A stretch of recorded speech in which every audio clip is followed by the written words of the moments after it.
26 फरवरी 2019 को भारतीय वायुसेना ने पाकिस्तान के बालाकोट में जैश ए मोहम्मद के आतंकवादी शिविर के ऊपर एक सर्जिकल स्ट्राइक की। पूरा देश गुस्से में था, आक्रोश में था और हर कोई सिर्फ एक सवाल पूछ रहा था, आखिर कब मिलेगा हमें इस हमले का बदला। पाकिस्तान के रफीकी और सरगोथा हवाई अड्डे से F-16 प्लेन बदले के लिए उड़ान भर रहे थे। The Balakot air strike sent a clear and strong message. India will not tolerate terrorism. जननी जन्मभूमि पर जन्मे हर वीर को मेरा नमन। आप सभी का स्वागत है डिफेंस वाला के एक और एपिसोड पर, जहां हम भारत के सैन्य अभियानों से जुड़ी हुई अमर गाथाओं के बारे में बात करने वाले हैं। हम हाल ही के इतिहास के सबसे महत्वपूर्ण सैन्य अभियानों में से एक बालाकोट एयर स्ट्राइक पर एक गहरी चर्चा करने जा रहे हैं। 26 फरवरी 2019 को भारतीय वायुसेना ने पाकिस्तान के बालाकोट में जैश ए मोहम्मद के आतंकवादी शिविर के ऊपर एक सर्जिकल स्ट्राइक की। ये साहसिक अभियान अपने आप में सराहनीय था। यह हमला पुलवामा आतंकवादी हमले का जवाब था, जिसमें 40 सीआरपीएफ के जवानों को वीरगति प्राप्त हुई। लेकिन बालाकोट एयर स्ट्राइक के दौरान वास्तव में हुआ क्या था, आज जानते हैं ये। इस वीडियो में हम ऑपरेशन की योजनाओं से लेकर उसके क्रियान्वयन तक के विवरण के बारे में गहन चर्चा करेंगे। इस क्षेत्र पर इसके प्रभाव का पता लगाने की कोशिश करेंगे कि आखिर उस समय हुआ क्या था। हाल ही के इतिहास में सबसे साहसिक सैन्य अभियानों में से एक की सच्चाई आज मैं आपके सामने लेकर आया हूं। तो जुड़ जाइए मेरे साथ, क्योंकि मैं बालाकोट एयर स्ट्राइक की घटनाओं पर एक गहन चर्चा करूंगा और आपको ये बताने की कोशिश करूंगा कि आखिर वास्तव में उस समय हुआ क्या था। बालाकोट हवाई हमले के बारे में जानने के साथ साथ उन आंकड़ों के बारे में भी विश्लेषण करते हैं जो आधुनिक सैन्य रणनीति में इसके महत्व को उजागर करते हैं। बालाकोट हवाई हमले की कहानी 14 फरवरी 2019 को भारत की धरती पर एक दुखद और एक क्रूर हमले से शुरू हुई थी। पाकिस्तान स्थित आतंकवादी समूह जैश ए मोहम्मद के एक आत्मघाती हमलावर ने जम्मू कश्मीर के पुलवामा में सीआरपीएफ जवानों के काफिले पर विस्फोटकों से लदी हुई एक गाड़ी से टक्कर मारी थी। अब तक हमने जाना 14 फरवरी 2019 को पुलवामा में हुए आतंकवादी हमले में 40 वीर सीआरपीएफ के जवान शहीद हो गए। पूरा देश गुस्से में था, आक्रोश में था और हर कोई सिर्फ एक सवाल पूछ रहा था, आखिर कब मिलेगा हमें इस हमले का बदला। अब इन्हीं दिनों में पाकिस्तान में स्थित आतंकवादी संगठन जैश ए मोहम्मद ने पुलवामा हमले की जिम्मेदारी ली। अब भारत को दुश्मन पता था, जगह पता थी, बट बदला इस तरह से लेना था कि पूरे विश्व को याद रहे कि भारत अपने वीरों का बलिदान व्यर्थ नहीं जाने देता। 26 फरवरी 2019 की वो रात जिसका हम सभी को इंतजार था। भारतीय वायुसेना के मिराज 2000 फाइटर जेट ने कमान संभाल ली थी। इसका टारगेट था पाकिस्तान का खैबर पख्तूनख्वा, इसमें स्थित आतंकी ठिकाना बालाकोट, जहां जैश ए मोहम्मद आतंकियों को ट्रेनिंग देता था।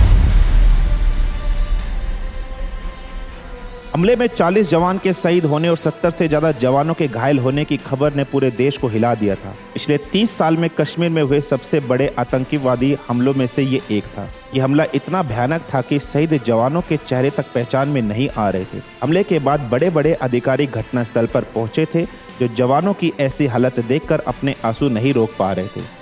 पुलवामा हमले के बाद पूरे देश में गुस्से और शोक की लहर थी। हर कोई इसका बदला चाहता था। हमले के तुरंत बाद गवर्नमेंट भी एक्शन में आ गई और शहीद जवानों को स्पेशल फ्लाइट से उनके होम स्टेट में ले जाया गया, जहां पूरे सैन्य सम्मान के साथ उनका अंतिम संस्कार किया गया। इसके बाद भारत ने पाकिस्तान पर शिकंजा कसना शुरू किया। सबसे पहले भारत ने पाकिस्तान का मोस्ट फेवर्ड नेशन का दर्जा कैंसिल कर दिया और फिर पाकिस्तान ने भारत में से इंपोर्ट होने वाले सभी सामानों पर कस्टम ड्यूटी बढ़ाकर 200% कर दी। इसके बाद भारत सरकार ने पाकिस्तान को इंटरनेशनल लेवल पर डिप्लोमेटिकली आइसोलेट करना शुरू किया। भारत ने बताया कि कैसे पाकिस्तान अपनी जमीन पर आतंकवादियों को पनाह देता है। पाकिस्तान ने टेररिज्म के अगेंस्ट इफेक्टिव मेजर्स को इम्प्लीमेंट नहीं किया था, इसीलिए financial action task force FATF ने पाकिस्तान को ग्रे लिस्ट में ही रखा था। पाकिस्तान को अलग थलग करने के सरकार के इस फैसले का भारत की ऑर्गेनाइजेशन ने भी साथ दिया।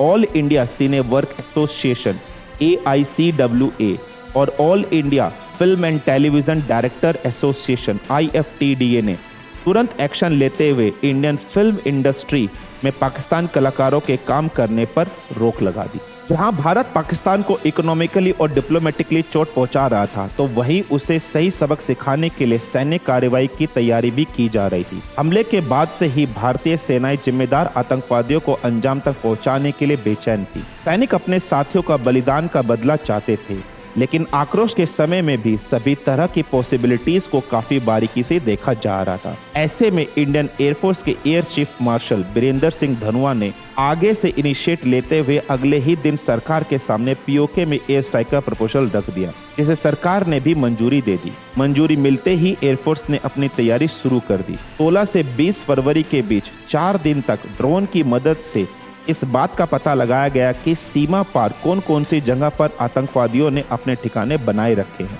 दुश्मनों के ठिकानों का पता लगाने के तुरंत बाद एयरफोर्स और इंटेलिजेंस के अधिकारियों के बीच ऑपरेशन की प्लानिंग को लेकर अगले 2 दिन तक बैठकें चली। इसी बीच एयरफोर्स ने इस ऑपरेशन का ब्लूप्रिंट तैयार करके national security adviser Ajit Doval के सामने रखा, जिसे उन्हें ऑपरेशन के दौरान टारगेट की जाने वाली जगह से रूबरू कराया गया। भारतीय वायुसेना ने करीब 48 साल पहले 1971 में पाकिस्तान की सीमा में घुसकर ऐसा कोई कार्रवाई की थी।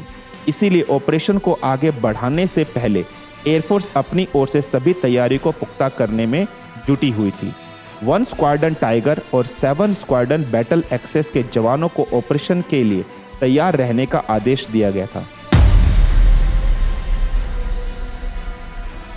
एयरफोर्स ने सिक्योरिटी रीजन और कॉन्फिडेंशियलिटी को मेंटेन करने के लिए इस ऑपरेशन का नाम ऑपरेशन बंदर रखा, जिसे अंजाम देने के लिए 26 फरवरी 2019 का दिन डिसाइड किया गया था। सारी प्लानिंग होने के बाद फाइटर जेट को सावधानी से परखा गया और ऑपरेशन में हिस्सा लेने वाले पायलट्स ने 24 फरवरी को ट्राई रन भी किया था, जिसके बाद ऑपरेशन को हरी झंडी भी दे दी गई। इस ऑपरेशन के लिए 12 मिराज 200 जेट को इस्तेमाल किया जाना था और साथ ही किसी भी इमरजेंसी से निपटने के लिए गरुड़ कमांडो की एक टीम को भी स्टैंड बाई पर रखा गया था। 26 फरवरी की सुबह 3:30 बजे ही भारत के 12 Mirage 200 fighters jet laser guided bomb के साथ लैस होकर पाकिस्तान के अंदर घुसकर तबाही मचाने के लिए निकल पड़ते हैं और कुछ ही मिनटों में पाकिस्तान के एयर स्पेस में एंटर कर जाते हैं। Fighter jet Pakistan occupied Kashmir के मुजफ्फराबाद और चकोटी के आतंकवादी ठिकानों पर बमबारी करते हैं। एक ही झटके में सैकड़ों आतंकवादी मारे जाते हैं। जैश-ए मोहम्मद के कई ठिकाने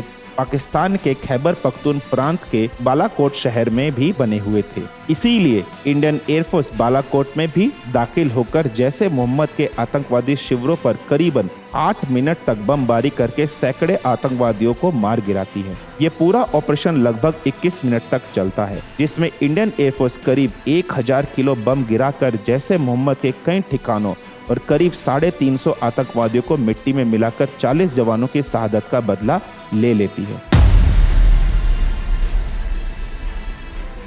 भारत के बालाकोट हमले के बदले की पहली भनक अगले ही दिन सुबह 8:45 में मिलती है। पंजाब में भारतीय वायुसेना राडार कंट्रोल ने हवा में पहले से ही 4 सुखोई और 2 मिराज विमानों को अलर्ट पर रखा था। ये विमान भारतीय पीर पंजाल में उत्तर से दक्षिण की ओर भारतीय सीमा पर नजर रखे हुए थे। वहीं दूसरी तरफ पाकिस्तान के रफीकी और सरगोधा हवाई अड्डे से F-16 प्लेन बदले के लिए उड़ान भर रहे थे। पाकिस्तान वायुसेना के 24 प्लेन इस स्ट्राइक पैकेज में थे, जिसमें 11 अमेरिका के बने हुए F-16 फाल्कन और 13 JF-17 थंडर कॉम्बैट चीनी एयरक्राफ्ट थे और मिराज 3 जो कि भारत की सीमा की ओर बढ़ रहे थे। सुबह करीब 9:45 पर राजौरी के पास LOC को पार करने का इरादा बनाए हुए ये प्लेन LOC के करीब नौसेना ब्रिगेड मुख्यालय और नेग्रोटा के 15th सैन्य दल हेडक्वार्टर पर हमला करना चाह रहे थे। सुबह करीब 10 बजे का टाइम ओवर टारगेट था। इस दौरान हम जब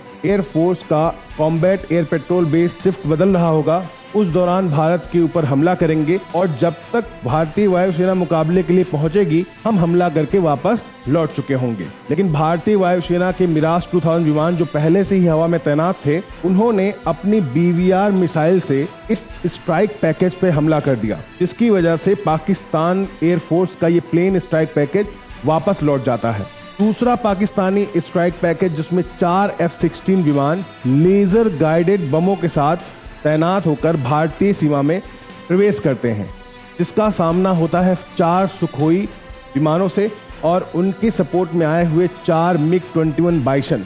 4 MiG-21 बाइसन जिनको लीड कर रहे थे हमारे विंग कमांडर अभिनंदन वर्तमान, इन्होंने अपनी काबिलियत को दिखाते हुए अपनी R-73 मिसाइल से F-16 विमान को मार गिराया।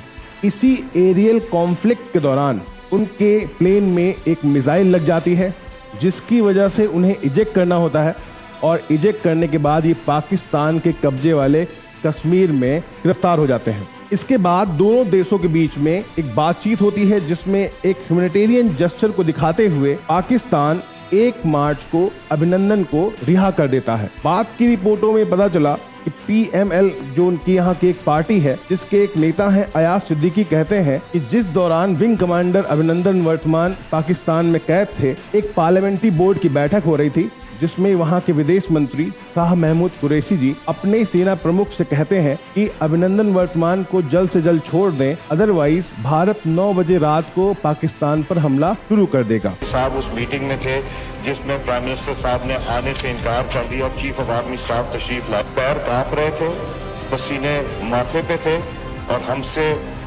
शाह महमूद साहब ने कहा कि खुदा का वास्ता है अब इसको वापस जाने दें, क्योंकि 9 बजे रात को हिंदुस्तान पाकिस्तान पे अटैक। और इसी दौरान हमारे एयरफोर्स के जो चीफ हैं, जो उस समय एयरफोर्स चीफ हुआ करते थे, धनोआ साहब, कहते हैं कि उन्होंने वही काम किया जो कभी अमेरिका के एक प्रेसिडेंट के वक्तव्य हुआ करते थे, जिसमें उन्होंने कहा था, speak softly and carry a big stick, and big stick was the military.